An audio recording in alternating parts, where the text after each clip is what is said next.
Hello, so today we're finally going to flip through my traveler's notebook card size. And I've had this since July 8 and it's now August 19. So I've been using it for a little over a month. And I didn't expect this tiny notebook to become my everyday carry. Honestly, I initially got it because of fear of missing out or FOMO. Everyone was getting one and it was traveler's notebook. I thought it was cute and I never used anything this small before and I was really curious. But after actually using it for more than a month, I've been pleasantly surprised by how much I can do with something this small. So without further ado, let's flip through it. Currently, I usually bring two refills with me and sometimes three. I don't always keep everything inside the leather cover because I remove the notebooks a lot when I'm writing anyway.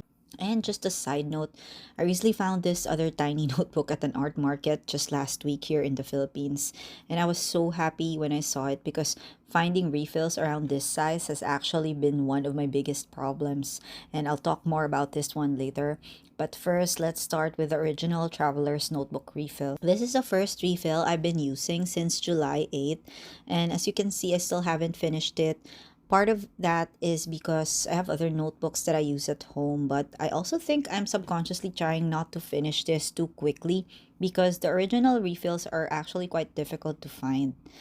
So the set only came in with a few of them, I think four. So somewhere in my brain, I'm kind of like thinking, don't use all the notebooks, which is ridiculous because it's a notebook and I'm supposed to use it. And actually, one of my personal rules whenever I buy a new notebook or planner is to use it immediately. So even if the timing isn't perfect, even if I don't know what I'm gonna write, I just write something because I don't want to become too precious about my stationery. I bought these to use it, so I'm gonna use it. So this was my very first entry. Initially, I just wanted something I could bring with me where I could write down my thoughts, track some of my habits, and maybe make some lists. Sometimes my weeks, my Hobonichi weeks, actually feels a little big for what I need when I'm outside. And strangely, the blank pages in this tiny notebook make me feel like there are so many possibilities. So at first, it was mostly habit tracking, lists, and brain dumps. You also notice that I don't write in this every day, and that's intentional. I mostly use this when I'm outside. So when I'm at home, I have my other journals. And that's probably the biggest reason this became my everyday carry. Instead of automatically reaching for my phone when I'm waiting somewhere, I can take this out and write. Sometimes it's 5 minutes, sometimes it's 15 or 20, but I really like having a place to empty my brain when I'm not at home. And there's another unexpected benefit. If you're not from the Philippines, especially here in Metro Manila, we spend a lot of time in malls because it's so hot outside. And malls are dangerous for me because there are things to buy everywhere. I'm a bit of a shopaholic, but I'm working on it. So, one of my current challenges is trying not to buy something every time I go out. I don't want to keep bringing things home and then having to organize all of them because I noticed that my time is getting used up organizing all the stuff that I bought. And I've noticed that if I sit in a cafe and spend even 15 or 20 minutes writing instead, it actually helps me with the urge to shop and I'm still entertained. I'm doing something I enjoy, but I'm not buying another thing that I'm eventually going to have to find space for. Here I skipped a page because I wanted to leave some room to doodle.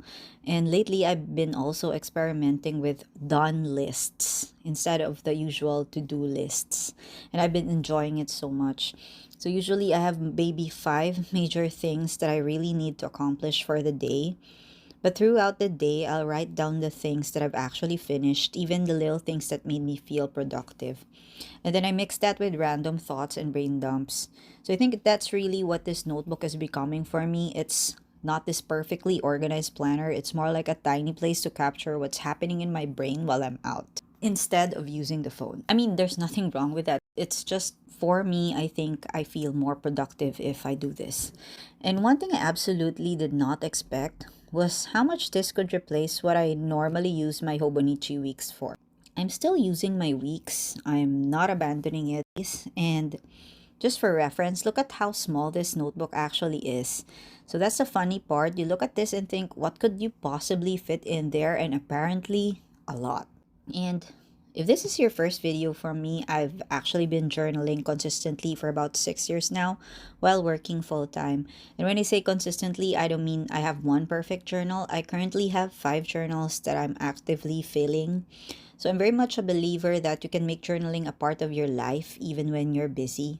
The system just has to work with the life you actually have. And I'll be documenting this little notebook in particular because I'm planning to make it my everyday carry until December of this year.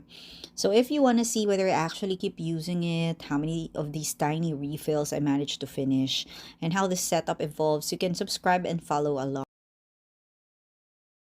So moving forward, I want to put more junk journaling elements in here while still leaving room for writing. Because the pages are so small, I've been using small stickers, and sometimes if I'm waiting somewhere, I'll make a tiny entry. Even if I journal for only 5 minutes, I like knowing that I wrote something that day. And I also want to make pages for things like gifts that I want to give people, like this page. I haven't been particularly consistent about filling this one in, but that's okay. Not every idea has to become a system. So here, for example, I think I mentioned this in my previous video that I was trying a particular way of eating and I recorded my experience. So this is actually a really good notebook for things like this because there's no pressure to write a huge entry. Page is small, so I write what I need and I'm done. And what's funny is that despite the size, surprisingly, I can still fit so much. Actually, even up to now, I'm still so surprised when I look back at the pages at how much it can handle. So here I even divided the page because at that time I hadn't found replacement refills yet, so I was desperately trying to save paper. Again, apparently I was rationing notebook paper. The next thing I'm thinking about tracking here is gaming. I like playing games and I think this notebook works particularly well for things I want to be able to check quickly. I think that's one of the biggest differences between this and my larger journals. My larger journals are great, but they're not always with me, but this is. And I realized that accessibility matters. It's kind of like all those screenshots we save on our phones, but we don't really look at it.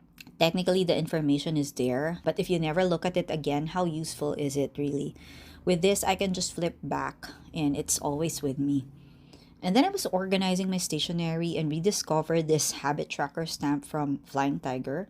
And I completely forgot I had it. So I started using it here. And this one is from August 10 to August 16. And I've been tracking some habits that I actually want to pay attention to right now. That's another thing I'm trying to do with this notebook. I don't want to track something just because I can track it. I want the limited space to force me to ask, what do I actually care about right now? For example, lately I've noticed myself drinking more things between meals, soda and diet carbonated drinks, things like that. So I actually want to see what I'm drinking. I also put upcoming events here, just things I genuinely want to monitor or remember. And here I'm tracking books I'm reading. If I want to write a full review or have a longer discussion about the book, I'll put that in one of my bigger journals. So this doesn't need to contain everything, and that's probably my biggest realization about the size. I don't see the small pages as something that's negative. The limitation is actually useful because it forces me to narrow things down, like what's worth putting here, what's important enough that I want it with me, and everything else can go into a bigger notebook if I want to. Now, these ones were the game changers. Last week, I went to Everything Calligraphy's warehouse sale here in the Philippines, and I found these stamps. This one, again, is my Flying Tiger habit tracker, but these two, the monthly and the weekly calendar stamps, completely changed what I can do with this note. They were originally around 700 pesos and were on sale for around 500 pesos. So less than 10 US dollars. I bought them thinking I would use them in my passport size traveler's notebook. Because when I look at them, I thought there's no way these are going to fit in the card size. And then I decided to try it anyway when I got home. And I was so surprised that they fit. So I was so happy because that means this can actually function as my planner now. With this small notebook, I don't need a huge weekly layout anyway. I'm already trying to narrow everything down to the really important things. So for me, this amount of space is enough and I can put the main things I need for the week here. And if I have additional notes, I still have the space around here or I can put them on the next page. And then I can use the habit tracker alongside with it. So today is Wednesday and I haven't filled everything in yet because I've been busy and I haven't gone out much. Remember, this isn't really the notebook I reach for when I'm at home. And luckily, I hadn't written anything in here, so I was able to stamp the monthly calendar in the front. For writing in these tiny spaces, I've been using a .005 pen. But honestly, an extra fine or fine fountain pen would probably work as well. You really don't need much space once you get used to writing small. Now let's talk about the refills because this has been one of my biggest problems about this card size notebook. This one, I found this at an art market. It's exactly the same size as the official card size refill. The downside is that I have to buy it together with another leather cover. I like the leather cover, but if I want more refills, I can't keep on buying more leather covers because they only come with the leather cover. The leather cover plus like 3 refills was around 2,000 pesos, which is actually pretty reasonable for something artisan. But sometimes I just want the refill and I don't need another leather cover like I said. Anyway, this brings me back to one of my biggest stationery rules. The moment I buy something, I try to use it. So when I got home with this notebook, I immediately wrote something in it. I didn't wait until I knew exactly what its purpose was, and I didn't wait until I had a beautiful layout plan, so I just wrote. And I'm glad I did because now it's already part of the system instead of sitting somewhere waiting for the perfect moment. The paper in here is thicker, which I really like. The only downside is that I don't think it handles every fountain pen ink equally well. It has a bit of feathering. This one I think is diamine and it behaved much better, so I'm still experimenting. For now, this refill is mostly lists and brain dumps. Nothing that has to have a strict format. And that's something I want to keep with this entire setup. I don't want every tiny notebook to become another system that I have to maintain. Moving forward, I also want to bring another small refill, especially for collages and junk journaling. I have these papers from a mailing club that were originally much larger, so I cut them down into tiny pieces and I'm gonna bring them along with me. That way, if I'm sitting in a mall or waiting somewhere and I get bored, I can actually make a little journal page. I also bought some tiny stamps and other small supplies, and if you're curious about the actual tools and stationery I carry with me, you can check out what's in my journaling bag video because I show the rest of my setup there. For this video, I really want to focus on how I'm using the notebook itself. So here, sometimes I'll put quotes here. Sometimes I'll make the page a little fancier. And this page, for example, I made while I was waiting for someone. So that's really where this notebook shines. Like waiting while in a meeting, waiting for someone to arrive, waiting in the airport, waiting in court, sitting in a cafe. Any situation where I either can't bring out my phone or simply don't feel like bringing it out because I would just probably doom scroll, I can open this instead. For calorie counting, because I'm calorie counting, I'll also quickly write down what I ate so I don't forget and then log it properly later. And my favorite part about this notebooks is my wish lists. So that is actually another thing that helps me with shopping. Sometimes I really want something, so instead of immediately buying it, I write it here. Sometimes I draw it, sometimes I put a picture, and then later I look at it again and think, I'm actually fine even without that. Just merely writing the thing somehow satisfies enough of the desire to have the thing, which is very useful for me. So there are wish lists, songs I want to remember, quotes, food, random thoughts, whatever I actually want to have access to later. This one is something I bought and I'm waiting for it to be shipped. I'm planning to use it for storage. And then here earlier, I was sitting somewhere and tried doodling. I also tried the Starbucks unicorn drink recently, so I put that in here. Moving forward, I think I'm going to make more little journal entries like this. Maybe I'll have a dedicated refill for creative pages and keep another one purely for brain dumps. I still don't know and that's okay. The setup is evolving as I use it. And then I found this. If you're from the Philippines, I found this at the Makers Festa, which is an art bazaar. And I was so happy because the refills were around 55 pesos and they're actually quite thick. And again, the moment I bought one, I wrote in it immediately. I'm probably going to use this one as the main brain dump notebook, and then probably the other refill that I showed earlier will be for my junk journaling. And if the whole setup starts getting too bulky, I can remove one refill and replace it with another.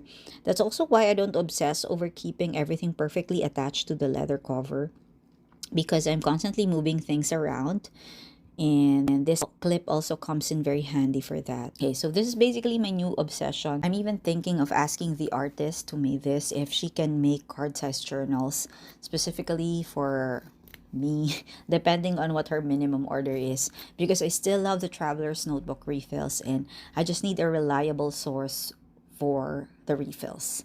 And that's really the nice thing about this whole setup. Even if I bring several tiny refills, it's still incredibly light. So hopefully this gave you some ideas of what you can actually do with a notebook this small. I was genuinely pleasantly surprised by it. I didn't buy it because I had this grand plan for card size journaling system. I just want the cute tiny traveler's notebook everyone is getting, and somehow it became my everyday carry. I'm even starting to wonder whether it could replace most of what I currently use my weeks for. I'm still using my weeks, especially when I want more room or longer form writing, but for everyday carry, this little thing is really doing a lot, and I'm still so surprised. And I'm planning to keep it as my EDC until December of this year so we can actually see what happens over several months. How many refills will I finish? Will I still love the size? Will it actually work as a planner?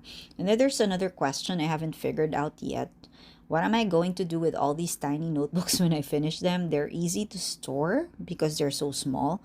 But if I accumulate a huge stack of them, am I actually going to go back and read them? I don't know. As of this moment, we'll find out. And I do want to say one thing before I finish. If you're having trouble getting into journaling and you want to start small, I'm not saying you need to buy this particular traveler's notebook. I love traveler's notebooks. I love this.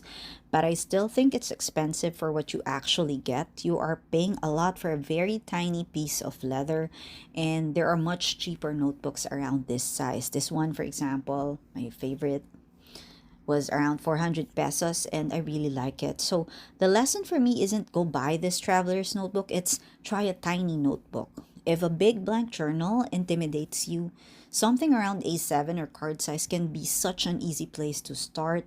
You don't even need the stickers, you don't need fountain pens, you don't need 5 journals like I apparently do. You just need somewhere to empty your mind, and the small page actually takes away some of the pressure because you physically can't write an essay every time you open it. So this is going to be my EDC until December, and then we'll reassess. Maybe I'll have one finished refill, maybe I'll have 10. Maybe I'll replace my weeks. I genuinely don't know, but that's part of why I'm excited to document it. Let me know in the comments section if you like this type of video or if you use a tiny notebook. Tell me what you actually put in yours because I would love more ideas. Thank you so much for watching, and I'll see you again next time. Bye!